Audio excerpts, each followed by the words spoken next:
ممكن كلمة واحدة تهد بيت، مش خيانة ولا ضرب ولا فلوس. كلمة عادية جدا ممكن تكون بتتقال كل يوم، بس فجأة شريك حياتك تلاقي وشه جاب مليون لون، يسكت أو ينهار أو ينفجر فيك كأنك طعنته بسكينة، وانت واقف مصدوم بتسأل نفسك هو أنا قلت إيه لكل ده؟ ده أنا كنت بهزر. هو مقتنع تماما إنها مجرد كلمة، وهي مقتنعة تماما إن انت طعنتها.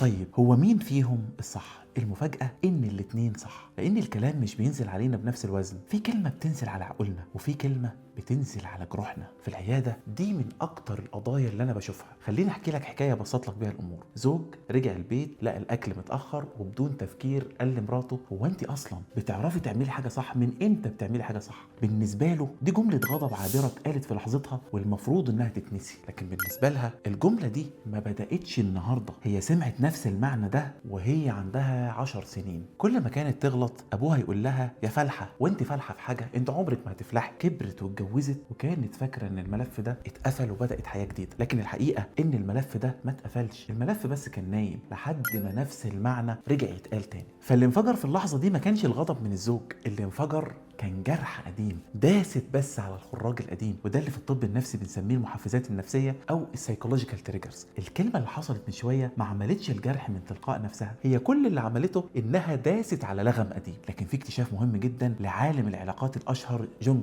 جوتمان بيقول ان الكلمه السلبيه او الكلمه الساخره وزنها النفسي اكبر من الكلمه الايجابيه بحوالي 5 مرات. يعني ايه؟ يعني ممكن تقول لشريك حياتك 5 كلمات حلوين، الكلمات دول ما يمسحوش اثر كلمه جارحه واحده. وده يفسر ليه بعض الازواج يفتكروا الاهانه وينسوا عشرات اللحظات من الحب. والاجمل من كده ان علم النفس الاسلامي سبق الوصف ده من اكتر من 1400 سنه. السيده عائشه رضي الله عنها وارضاها في لحظه غيره بشريه عاديه جدا بين الزوجات اشارت الى السيده صفيه رضي الله عنها وارضاها وقالت للنبي صلى الله عليه وسلم حسبك من صفيه كذا وكذا، تقصد انها قصيره. النبي صلى الله عليه وسلم ما اعتبرهاش مجرد كلمه عابره، وما قالش دي غيره ولا قال عديها، لكن وصف اثر الكلمه دي بوصف يهز القلب. قال صلى الله عليه وسلم لقد قلت كلمه لو مزجت بماء البحر لمزجت. تخيل كلمه واحده قادره انها تغير لون البحر وطعمه وريحته، فما بالك بقلب انسان مليان جروح قديمه. عشان كده لما بشوف الانفجار ده في العياده بسال سؤال واحد بيغير مسار الجلسه كلها. اول مره حسيت الاحساس ده كانت مع مين؟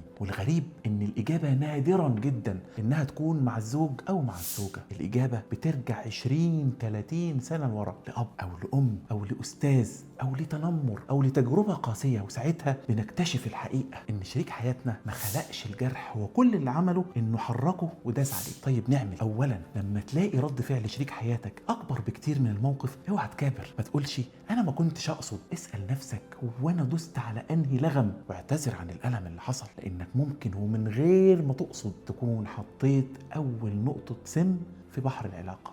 ثانيا لو لقيت نفسك بتنهار من كلمة بسيطة اقف لحظة واسأل نفسك هو أنا متضايق من الكلمة نفسها ولا من اللي الكلمة دي فكرتني بيه؟ افتكر إن الماضي مش لازم يعاقب الحاضر. ثالثا إياك تستخدم جروح شريك حياتك كسلاح للتنمر والتندر والسخرية وتقول والله أصلا أنا كنت بهزر. ودلوقتي جه ميعادنا مع قانون ترميم البيوت رقم 4. الكلمة مش بتؤلم لوحدها، الكلمة ممكن تصحي ألم كان نايم من سنين. في العيادة شفت بيوت رجعت تتصالح بعد ما كل طرف اكتشف ان هو كان بيحارب شخص بريء، بينما عدوه الحقيقي كان جرح قديم عمال لسه بينزف. الزواج مش بيكشف بس اخلاقنا، لا بيكشف جراحنا كمان. لكن لسه في سؤال اخطر، لو انا عرفت ان انت عندك جرح قديم وطفولة قاسية، هل المفروض ان انا اغير نفسي وامشي على طراطيف صوابعي طول عمري عشان ما اوجعكش، ولا انت المسؤول عن علاج جرحك؟ وهنا البيوت بتدخل اصعب منطقة في العلاقات، وده الملف رقم 5،